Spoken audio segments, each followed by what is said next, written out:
નમસ્કાર ગુજરાત આજના મુખ્ય સમાચારો ઉપર નજર કરીએ એ પહેલા ચેનલ ઉપર નવા છો તો ચેનલને સબસ્ક્રાઇબ કરી દેજો। નમસ્કાર ગુજરાત અત્યારના તાજા સમાચાર ઉપર નજર કરીએ તો ગુજરાતના કૃષિ મંત્રીની સૌથી મોટી જાહેરાત, ખેડૂતો માટે ખુશ ખબર। ગુજરાતના ધરતીપુત્રો માટે એક મહત્વપૂર્ણ અને રાહતદાયક સમાચાર સામે આવ્યા છે। રાજ્ય સરકારે ખરીફ માર્કેટિંગ સિઝન વર્ષ 2025-26 અંતર્ગત ખેડૂતો પાસેથી સીધી જ ટેકાના ભાવે પાક ખરીદવાનો નિર્ણય લીધો છે। 24 નવેમ્બરથી રાજ્યભરમાં ડાંગર, બાજરી, જુવાર, મકાઈ, રાંગીની ખરીદી પ્રક્રિયા શરૂ કરવામાં આવી છે। કૃષિ મંત્રી જીતુભાઈ વાઘાણીએ રાજકોટ ખાતેથી આ જાહેરાત કરતા જણાવ્યું હતું કે તાજેતરમાં વરસાદી નુકસાન સામે 10,000 કરોડનું ઐતિહાસિક પેકેજ આપ્યા બાદ ગુજરાતના મુખ્યમંત્રી ભૂપેન્દ્ર પટેલે હવે ખેડૂતોને પોષણક્ષમ ભાવ અપાવવા માટે એક સંવેદનશીલ પગલું ભર્યું છે। આ ખરીદીની પ્રક્રિયા 31 જાન્યુઆરી 2026 સુધી ચાલુ રહેશે। મિત્રો, તે પછીના સમાચાર ઉપર નજર કરીએ તો મહાઆંદોલનને લઈને પરેશભાઈ ગોસ્વામીની સૌથી મોટી જાહેરાત। 9 ડિસેમ્બર અને મંગળવારના રોજ ગાંધીનગર ખાતે મહાઆંદોલન થશે। સવારે 10 વાગે તમામ ખેડૂતોએ ભેગા થવાનું છે। મિત્રો, હાલ જો વાત કરવામાં આવે તો ખેડૂતો માટે 3 માંગણીઓને લઈને પરેશ ગોસ્વામીએ આંદોલનની સૌથી મોટી જાહેરાત કરી છે। સૌથી પહેલી માંગ છે કે પાક ધિરાણ માફ થાય। ગુજરાતના ખેડૂતોનું 2 હેક્ટરની મર્યાદામાં 3 લાખ સુધીનું પાક ધિરાણ માફ કરવું। જે ખેડૂતોએ પાક ધિરાણ ન લીધું હોય તેવા ખેડૂતોના ખાતામાં સરકાર દ્વારા 3 લાખ રૂપિયા જમા કરવામાં આવે। બીજી માંગ છે કે વર્ષ 2019નો પાક વીમો પાસ થયેલો હોવા છતાં જેની રકમ મોટાભાગના ખેડૂતોના ખાતામાં જમા નથી થઈ તે બાકી રહેલા ખેડૂતોના ખાતામાં પાક વીમા યોજના અંતર્ગત રકમ ફરીથી જમા કરવામાં આવે। ત્રીજી માંગ છે કે ટેકાના ભાવે થઈ રહેલી મગફળીની ખરીદીમાં પ્રતિ 2 હેક્ટરની સુધીની મર્યાદામાં 200 મણ મગફળીની ખરીદી કરવામાં આવે। સાથે ચાલુ વર્ષે માવઠાના કારણે પલળેલી મગફળીના પણ ટેકાના ભાવે ખરીદી કરવામાં આવે એવી માંગ સાથે પરેશ ગોસ્વામી છે મિત્રો મહાઆંદોલન યોજશે।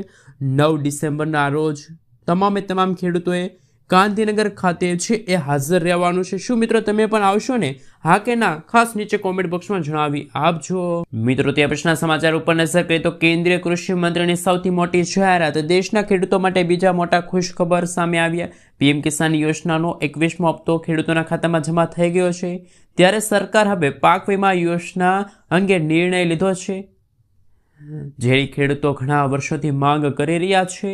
ખેડૂતો માટે એક મોટો પડકાર છે કે જો તેમના મહેનતથી કમાયેલા પાક અચાનક જંગલી પ્રાણીઓના હુમલાથી નાશ પામે અથવા તો ભારે વરસાદ અને પાણી ભરાઈ જાય તો ખેડૂતને સંપૂર્ણ નુકસાન સહન કરવું પડે છે।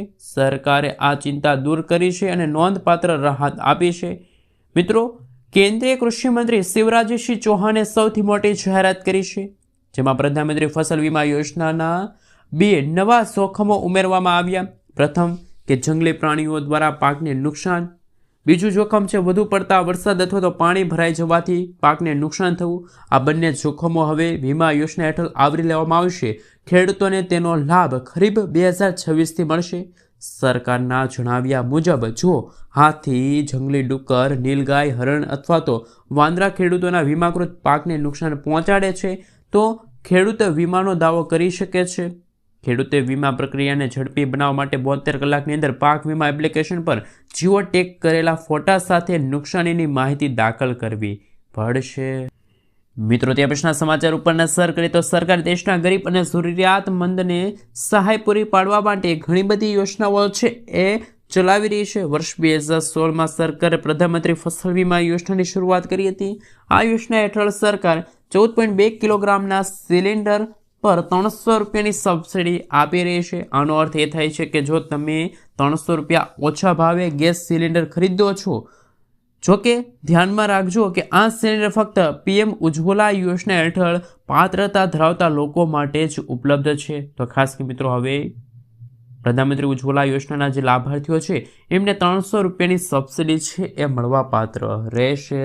મિત્રો, ત્યાં પછીના સમાચાર ઉપર નજર કરીએ તો આજથી નવો લેબર કોડ લાગુ। આજથી દેશભરમાં સાથે ગુજરાતમાં નવા લેબર કોડ લાગુ થશે। મનસુખ માંડવિયાએ કરી જાહેરાત।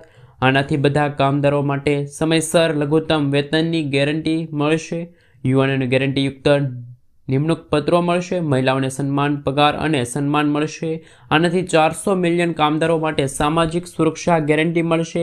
કર્મચારીઓને 1 વર્ષનો રોજગાર પછી ગ્રેજ્યુટી મેળવવા માટે હકદાર મળશે. 40 વર્ષથી વધુ ઉંમરના કામદારોને મફત વાર્ષિક આરોગ્ય તપાસ મળશે. ઓવરટાઈમ કામ માટે બમણો વેતન મળશે. એવા ક્ષેત્રોમાં કામ કરતા કામદારોને 100% આરોગ્ય સુરક્ષા મળશે જ્યાં કામ જોખમમાં હોય. મિત્રો, ત્યાં પછીના સમાચાર ઉપર નજર કરીએ તો અંબાલાલ પટેલે કરી છે ભૂક્કા કાઢતી આગાહી. હવામાન નિષ્ણાત અંબાલાલ પટેલે રાજ્યમાં કાતિલ ઠંડી અને કમોસમી વરસાદની આગાહી વ્યક્ત કરી છે. હવામાન નિષ્ણાત અંબાલાલ પટેલના જણાવ્યા અનુસાર 22 ડિસેમ્બરથી લઈને 12 ફેબ્રુઆરી સુધી ગુજરાત રાજ્યમાં હાડ થીજાવતી ઠંડી પડશે, જ્યારે લઘુત્તમ તાપમાન 8 ડિગ્રીથી પણ નીચે જઈ શકે છે. જોકે તે પહેલા 25 થી લઈને 28 નવેમ્બર દરમિયાન બંગાળની ખાડીમાં ચક્રવાતની સંભાવના છે.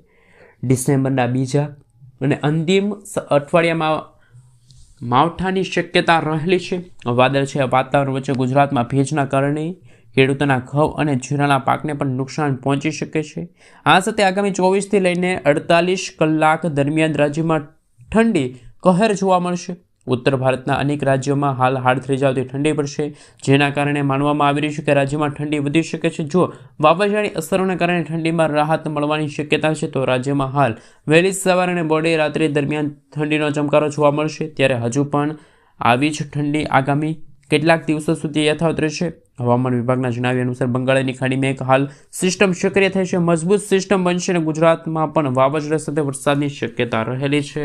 મિત્રો, ત્યાં પછીના સમાચાર ઉપર નજર કરીએ તો ખેડૂતો માટે ખુશખબર, ઈ નામ પોર્ટલ શરૂ.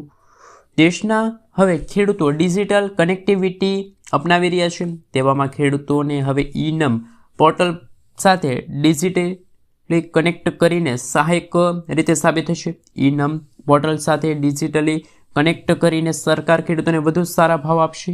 આ પ્લેટફોર્મ ખેડૂતોને દેશભરના વેપારીઓ સાથે પહોંચી આપવા અને તેમને શ્રેષ્ઠ ભાવ મેળવવા માટે મદદરૂપ છે. સરકારનો પ્રયાસ છે કે ખેડૂતોને ડિજિટલ ટેકનોલોજીના સાથે જોડવાનો છે, જેના માટે અત્યાર સુધીમાં અનેક પગલાં લેવામાં આવ્યા. એમાંથી પણ એક પગલું ઈ નામ નેશનલ એગ્રીકલ્ચર માર્કેટ છે. આ યોજના દ્વારા ખેડૂતો તેમના પાકનું ઓનલાઈન વેચાણ કરી શકે છે, જેથી તેઓ વધુ સારા ભાવ છે એ મેળવી શકે છે અને તેમને બજારની મુલાકાત લેવાની જરૂર પડશે નહીં. મિત્રો, આગલા સમાચાર ઉપર નજર કરીએ તો જૂના બગીચા નવસર્જન કરવા માટે મળશે 50,000 રૂપિયાની સહાય. જો કોઈ પણ ખેડૂત મિત્રો બાગાયતી ખેતી કરી રહ્યા છે કે જેમને આંબા છે તથા લીંબુના જૂના બગીચાઓ છે તો તેમના નવસર્જન કરવા માટે સરકાર દ્વારા સહાય આપવામાં આવશે. યોજનાની અંદર જો વાત કરવામાં આવે તો મિત્રો, કોઈ પણ ખેડૂત મિત્રો આંબાની અંદાજે 30 વર્ષથી વધુ, લીંબુના પાકને 20 વર્ષથી વધુ અંદાજિત જૂના બગીચા હોય તો તેમના માટે નવીનીકરણ કરવા માટે નવા ખર્ચ સામે સરકાર દ્વારા સહાય પૂરી પાડવામાં આવશે. આ યોજનાની અંદર આંબા પરના એકમ ખર્ચના મહત્તમ રૂપિયા પ્રતિ હેક્ટર દીઠ 80,000 રૂપિયા, કટિંગ પુટિંગ જેવા એકમ ખર્ચના સાધનો સર્વિસ વગેરે 40,000 હેક્ટર.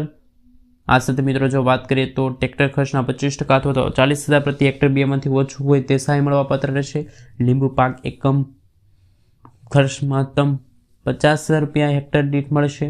કટિંગ માટે મશીન સાધન સર્વિસ વગેરે આ મહત્વપૂર્ણ 20,000 પ્રતિ હેક્ટર દીઠ અલગ સહાય મળવાપાત્ર રહેશે. તો જૂના બગીચાની નવસર્જન માટે મહત્તમ 50,000 રૂપિયાની આર્થિક સહાય મળવાપાત્ર રહેશે.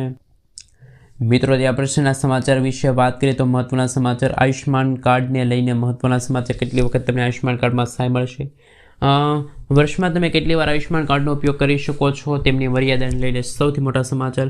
તેનો સીધો જવાબ છે કે કાર્ડનો ઉપયોગ વર્ષ દરમિયાન તમે ઘણી વખત કરી શકો છો. દરેક પાત્ર પરિવારોને દર વર્ષે 5 લાખ રૂપિયા સુધી કેશલેસ હોસ્પિટલાઇઝેશન કવરેજ માટે હકદાર છે. આ 5 લાખ રૂપિયા મર્યાદા પ્રતિ પરિવાર છે. આનો અર્થ એ થાય છે કે સારવાર એક સભ્ય દ્વારા લેવામાં આવશે, બહુવિધ સભ્યો દ્વારા સરકાર દ્વારા ઉઠાવવામાં આવશે. કુલ ખર્ચ તે નાણાકીય વર્ષમાં 5 લાખથી પણ વધુ ન હોઈ શકે.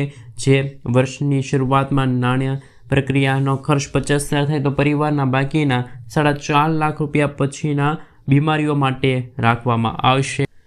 મિત્રો, આગલા સમાચાર ઉપર નજર કરીએ તો તેલના ભાવથી ગૃહિણીઓનું બજેટ ખોરવાશે. ગુજરાતમાં ખાદ્ય તેલના ભાવમાં જોરદાર ઉછાળો અને નાગરિકો પર ભાર વધ્યો છે. અમદાવાદમાં 15 કિલો સિંગતેલના ડબ્બાનો ભાવ આશરે ભાવ 2600થી લઈને 2650 રૂપિયા સુધી પહોંચાયો. 15 લીટર ડબ્બાના ભાવ 2400 રૂપિયા છે. કપાસિયા તેલનો ભાવ 15 કિલોનો 2200થી લઈને 2350 છે. સોયાબીન માટે 15 કિલોનો ડબ્બાનો ભાવ 2200થી લઈને 2280 રૂપિયા છે. પામોલિયનના નવા ડબ્બાનો ભાવ 2150 રૂપિયા છે. સનફ્લાવરના 15 લીટરના જે ડબ્બાનો ભાવ 2280 રૂપિયા અને મકાઈ તેલના 15 લીટરના 2100 રૂપિયા છે. ગૃહિણીઓ માટે આ ગંભીર ચિંતાનો વિષય પણ બની ચૂક્યો છે. મિત્રો, આગલા સમાચાર વિશે વાત કરીએ તો હાલ સૌથી મોટા સમાચાર સામે આવી રહ્યા છે. ખરાબ રસ્તાનો ટોલ આવશે મોટો નિર્ણય. તો કે મિત્રો, ખરાબ રાષ્ટ્રીય ધોરીમાર્ગ NH પર ટોલ વસૂલાતની નારાજગી વચ્ચે સડક પરિવહન મંત્રાલયે કાયમી ઉકેલ માટે એક નિષ્ણાત સહમતિ બનાવી છે. આ સહમતિ નક્કી કરાશે કે કઈ પરિસ્થિતિમાં ટોલ વસૂલવામાં આવશે, ટોલ દરો ઘટાડવામાં આવશે. સહમતિ એકદમ નિયમ બનાવવા માટે રસ્તાની ગુણવત્તા, ખાડાઓની સંખ્યા અને મુસાફરીના સમયસર જેવા માપદંડોની તૈયારી કરવામાં આવશે અને 1 મહિનામાં રિપોર્ટ છે પણ હાજર કરી દેવામાં આવશે. તો વાહન ચાલકો માટે પણ આ સૌથી મોટા સમાચાર સામે આવી રહ્યા છે. મિત્રો, ત્યાં પછીના સમાચાર વિશે વાત કરીએ તો હાલ અગત્યના સમાચાર સામે આવી રહ્યા છે. શું હવે ખરેખર મળશે મફતમાં વીજળી? કારણ કે ભારત દેશના 5 રાજ્યોમાં તો મફત વીજળી મળે છે, તો ગુજરાતમાં કેમ નહીં? કારણ કે દિલ્હીમાં 200 યુનિટ મફત વીજળી આપવામાં આવે છે. ઝારખંડમાં 125 યુનિટ મફત વીજળી આપવામાં આવે છે. રાજસ્થાનમાં પણ 5 લાખ પરિવારોને 300 યુનિટ મફત વીજળી આપવામાં આવે છે. હિમાચલ પ્રદેશમાં 125 યુનિટ મફત વીજળી આપવામાં આવે છે. પંજાબમાં 300 યુનિટ મફત વીજળી આપવામાં આવે છે. ગુજરાતમાં પણ શું મિત્રો મફત વીજળી મળવી જોઈએ કે ના મળવી જોઈએ? ખાસ નીચે કોમેન્ટ બોક્સમાં જણાવી આપજો.